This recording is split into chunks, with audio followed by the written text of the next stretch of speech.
Hey there, fight fans. You have got it tuned to Fight News Now, the MMA edition.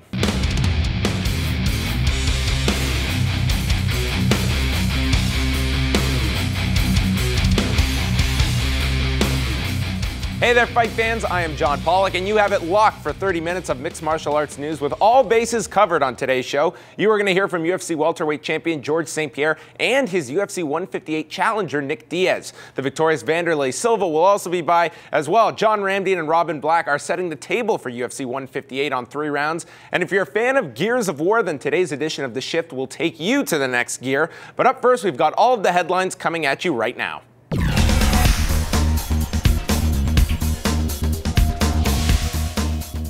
The 23-2 UFC welterweight champion George St-Pierre will set out March 16th to make the 8th defense of his gold. The man has stood atop the welterweight mountain since April of 2008, but is looking at this next challenge as one that can be filed under personal. I hope he's going to do his own work because I'm doing mine. He's very good with his hand. He's a great boxer, one of the best in mixed martial art. But I'm training with better boxers than him and guys who are, I believe, better in that regards.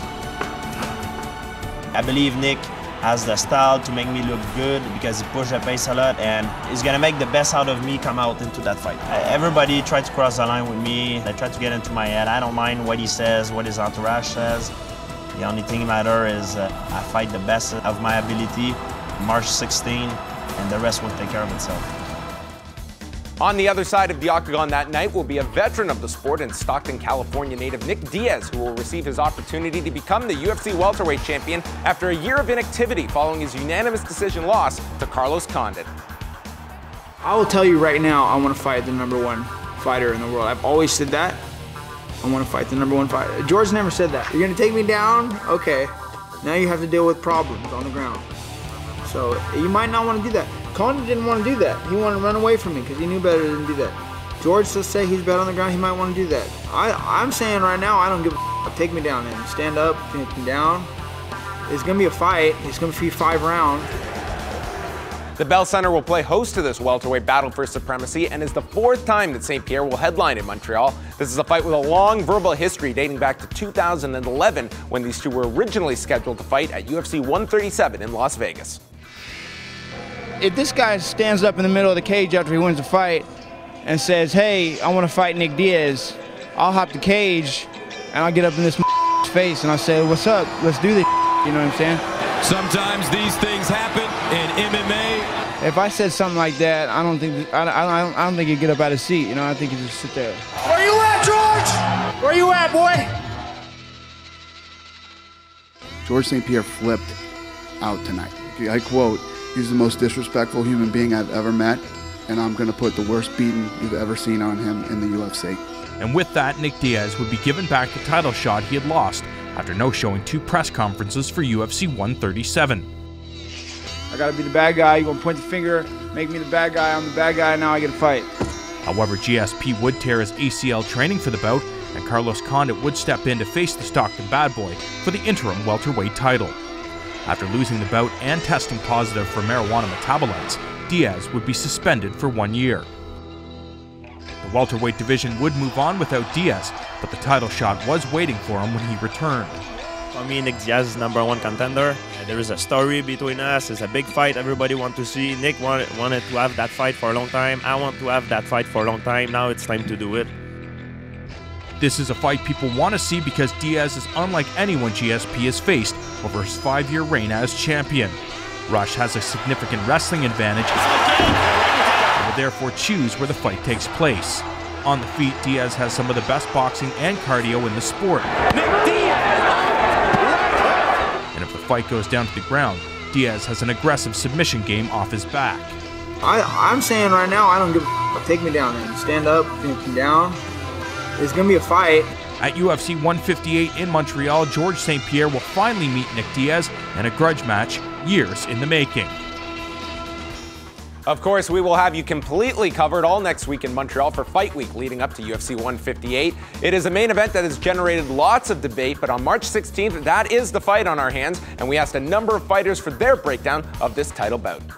Nick Diaz has always been so good at just doing one thing, and that's putting pressure forward. George wants to take this to the ground, How does Diaz stop it? I don't see how he can stop it. Diaz won't be able to force George to stand. The only, possible difficulties I see is Diaz causing some sort of troubles on the ground. George is black belt level at jiu-jitsu, and they're not wearing a gi. It's not a jiu-jitsu match. I've seen George on the ground with the top people in the world. I think if he's more offensive and moving forward, keeping that same pressure, he's a headache for anybody. What I'd really like to see was Hendricks and GSP. Let's do it. Hendricks can be next, but I just want to see great fights. Nick Diaz has been criticized of late by UFC President Dana White for missing a number of UFC Countdown interviews. George St-Pierre, on the other hand, opened up the doors of the TriStar Gym to members of the media last week and let his feelings be known about the arduous and at times monotonous procedure of speaking with the media. It's not fair. I lose my time doing this. I don't like doing this. I'm talking to you guys. Seriously, I despise it. Like I like you guys, but I don't like doing this. Yeah. It's not you that I don't like. It's the basically people who know me. I've been repeating the same thing 50 times every week. Blah, blah, blah, blah. It's like a computer in my head, and I don't like. But I have to do it. It's part of my job. Every job is not perfect, and I have to do it. So you have to do the same, otherwise it's not fair. I'm already looking forward to that first Anderson Silva question that St-Pierre receives next week.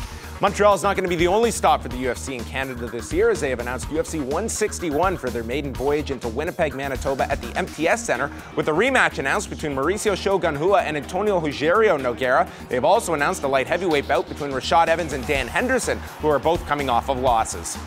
On Wednesday, Fox made the major announcement of the rebranding of the Speed Network and Fuel TV to create Fox Sports 1 and Fox Sports 2. The UFC is going to have a huge impact on programming, with the announcement of having weekly fight night cards on Wednesday, with 12 of them slated for this year. The UFC will kick off with a live card on Saturday, August 17th, on the same day of the rebranded channel launching, and it will go under the name UFC on Fox 1. Seriously. Kickboxer Giorgio Petrosian added to his legend this past weekend in Italy with a first-round head kick to stop Ole Larson, notching the 75th victory of his professional career, and continues an unbeaten streak that stretches back to January of 2007. Petrosian will next fight April 20th in Milan on the Glory 7 card.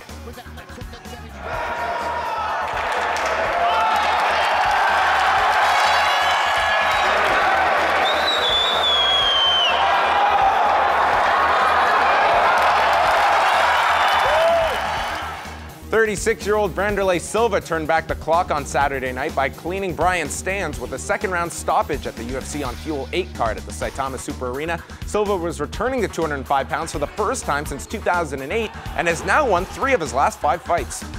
I feel really happy, and I don't know what's happening in Japan, but it makes me feel young again. I'm happy to make a good fight. Brian Stans is a tough opponent.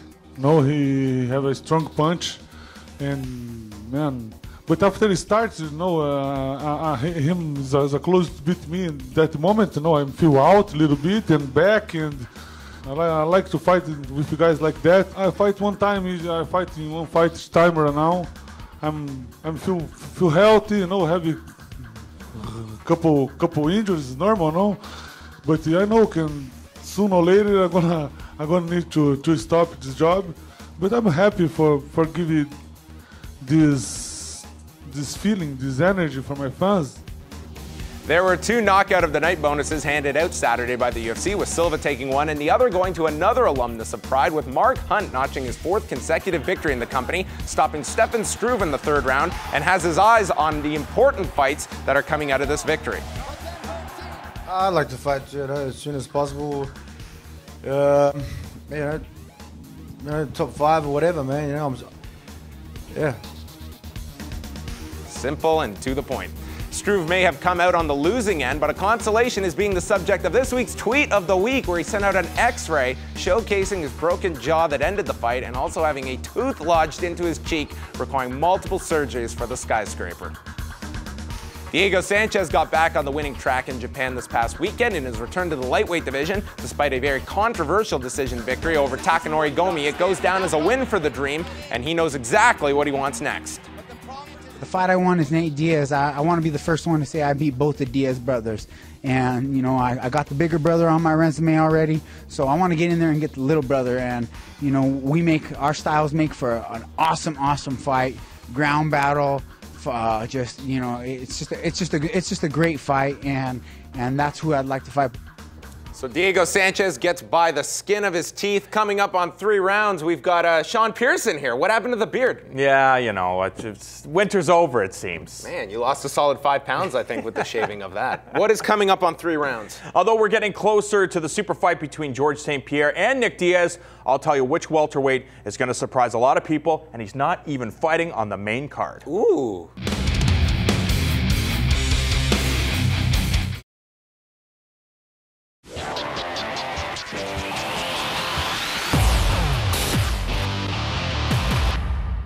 Welcome back to the show. At this point, we now send it over to John Ramdian and Robin Black, who on Saturday night gelled up their collective hair, brought out some glow sticks, and were pumping Sandstorm all night as Vanderlei Silva fist pumped Brian Stan's face. Absolutely, John. Vanderlei Silva did exactly what he needed to do in the main event of UFC on Fuel TV 8. We talk about that as well. The UFC returns to Quebec the day before St. Paddy's Day, and we check out my welterweight rankings. But we start with the Bell Center, March 16th, the super fight between George St-Pierre and Nick Diaz.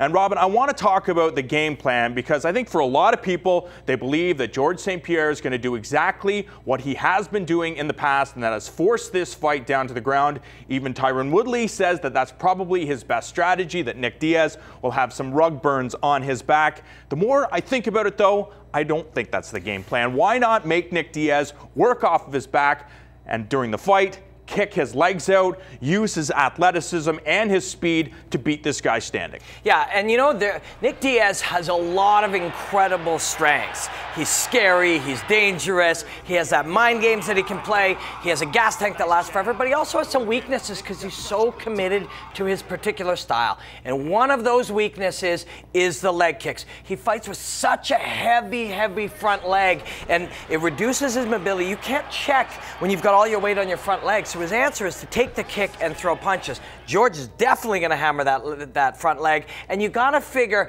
that this will be a more well-rounded game plan from George. A lot of striking, and wait for those takedowns maybe near the end of the round. What about the intangible? Nick Diaz, the first Southpaw GSP, is going to be facing since his battle with Frank Trigg. Will that be a factor? Will George be able to deal with that? Of course, we know that the team at TriStar, especially the head coach of Firas Zahabi, we'll know that Nick Diaz is a southpaw, and he'll bring in the necessary guys. But will the southpaw be an issue for George? I think it's going to be great for George. You know it's something he's been working on. You almost wait for your opportunity to fight a southpaw in a title fight when you're a guy like George. He's got a great straight right hand, and that great straight right hand and overhand right is the poison for the southpaw. He's also got a powerful back leg kick, so he can kick that inside leg.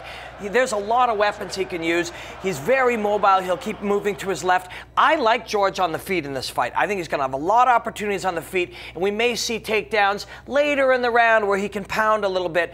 Diaz, very dangerous fighter. This is just such a spectacular matchup. And if you look at one of Diaz's biggest strengths, it's his attack off of his back, and why put him in a position where he could capitalize. So I wouldn't be surprised, like you said, if George tried to beat up Diaz standing. But this card, of course, it is a super fight between GSP and Diaz, but the entire card really sorting out the welterweight division. We have Nate Marquardt, former Strikeforce champion, taking on Jake Ellenberger. Marquardt asked for this fight. Is it going to be the stand-up guy versus the wrestler? Man, I think these guys are very similar. They have a similar skill set. Ellenberger is probably a better wrestler than Marquardt, because we've seen Marquardt have a little bit of problems with top wrestlers like Chael Sonnen before, but both these guys have that same sort of explosive, fast twitch muscle type of physical makeup. They both have really good striking. They're both mentally strong. This is the toughest fight, I think, to call. Do not bet $1 on this fight. Carlos Condit, is it safe to say, use his reach, use his range, keep Johnny Hendricks either way outside or keep him in close? I know Johnny Hendricks is pretty good with the clinch, but you don't want to give this guy any room to shoot those doubles or singles because he can stay heavy on top, and I think Carlos Condit can do his best work from the outside. Yeah, I think Condit is a fearless kickboxer, and he's got a ton of weapons. One area we're going to watch for a lot of action from Condit is in close, elbows and knees. When that clinch happens, you have to be able to disengage and get out. Elbows off of his back, attacking, and sweeps from the bottom. Condit really can approach this fight exactly the way he fought GSP. Try to beat him up from the outside and be very, very active when you're off your back. Defend the takedowns as best you can, but know you're going to lose a few of these takedown situations and be ready everywhere. Obviously, the 170-pound rankings will probably be affected after March 16th. We saw it start with Damian Maia taking out John Fitch. We all expect George St-Pierre to retain his welterweight championship, but when you look at the standings, do you expect anybody to really jump up the ladder, so to speak? You know, there's that big log jam at the top where you've got the Georges and the Diazes and the Condits and all those guys. They're all in action, so we'll see a little bit of movement. One young guy that we're going to see is Jordan Meehan on this card. He's not going to be in the top 10 yet, but if he can take out Miller, he'll be making a statement very early. He's one to watch at 170, but 170 is an incredibly stuffed, exciting, terrifying place if you're a fighter. And you talk about Jordan Meehan, this guy is my pick to surprise a lot of people. He's so athletic. He's very creative. We saw him in his fight with Cyborg using those elbows, and I think he's going to shock a lot of people, especially given the fact that he's only 23 years of age. People talk about Rory McDonald as being the future of the welterweight division, but Jordan Meehan is a guy that could give Rory a run for his money. As a matter of fact, he fought Rory in his first fight. Yeah, one of them was 16 and one of them was 17 years old when they fought. And, you know, to see them both develop like this and see Jordan finally in the UFC, it's spectacular. I'm also excited about Patrick Cote at 170. The welterweight division is scary, and this is a great card. Yeah, Patrick Cote and Bobby Volker, I wouldn't be surprised if they delivered fight of the night. They're going to stand and trade. Somebody's going to fall. I don't know if it's going to be Patrick Cote. But we got to talk about what happened at the Saitama Super Arena in Japan for UFC on Fuel TV 8. Vanderlei Silva doing what he does best, knocking out Brian Stann. Stefan Struve had a horrible game plan. We got to talk about Diego Sanchez and Takanori Gomi. I didn't realize that you could win a fight by getting punched in the face constantly. Yeah, that was bullshit.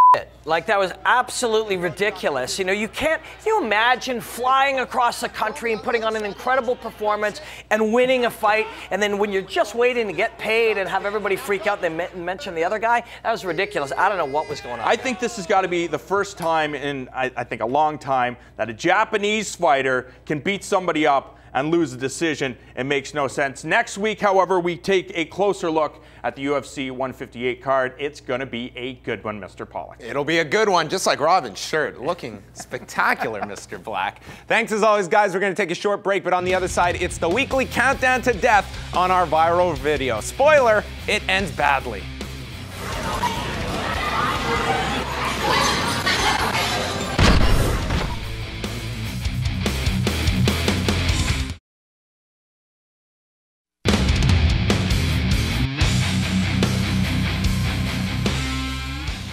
Welcome back to the show. This coming weekend, it's an off weekend for the UFC, but plenty of live action coming your way on this network. Saturday kicks off with Bama 12 at 4 p.m. Eastern, headlined by welterweights Judo Jim Wallhead and Matt Veach, followed by kickboxing action at 8 o'clock Eastern with Infusion live from Barcelona, Spain. That's all coming up Saturday, but up right now, it's another installment of The Shift.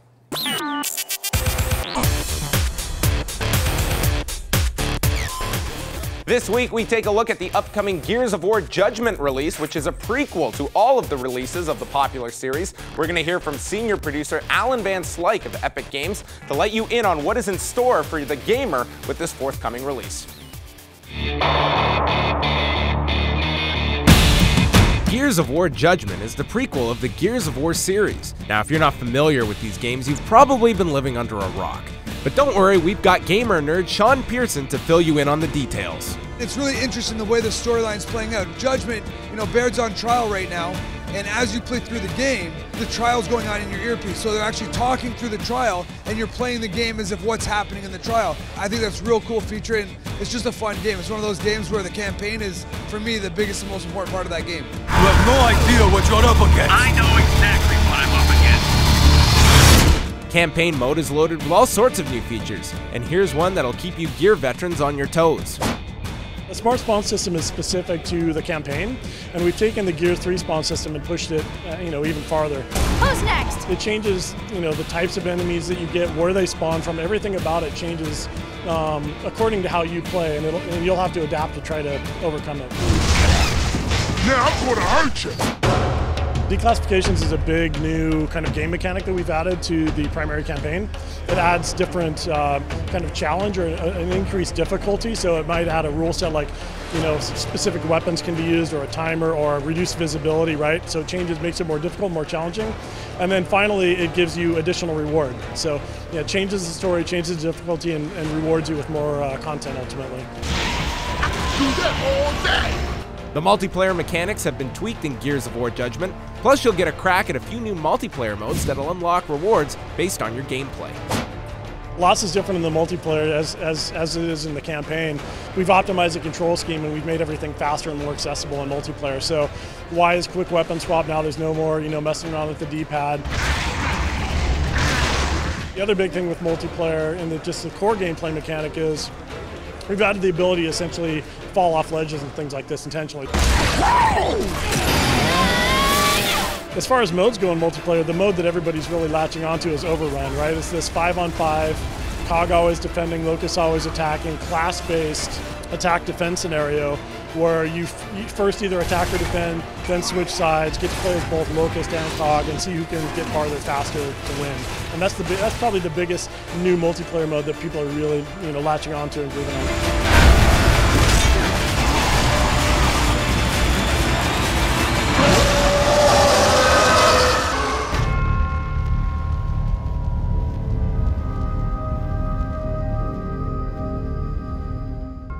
Continuing with the themes of violence, pain, and near death comes this week's viral video. No good ever comes to the subjects of these videos, and this female gymnast makes a compelling argument to bar gymnastics from the Olympics.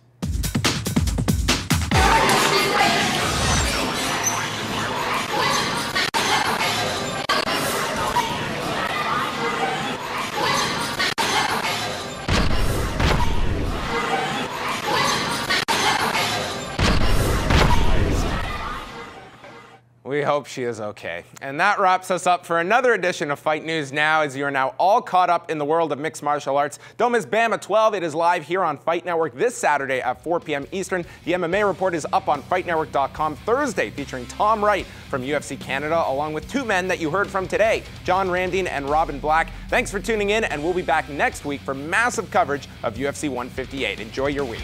The former Strikeforce welterweight champion. Where you at, George? Where you at, boy?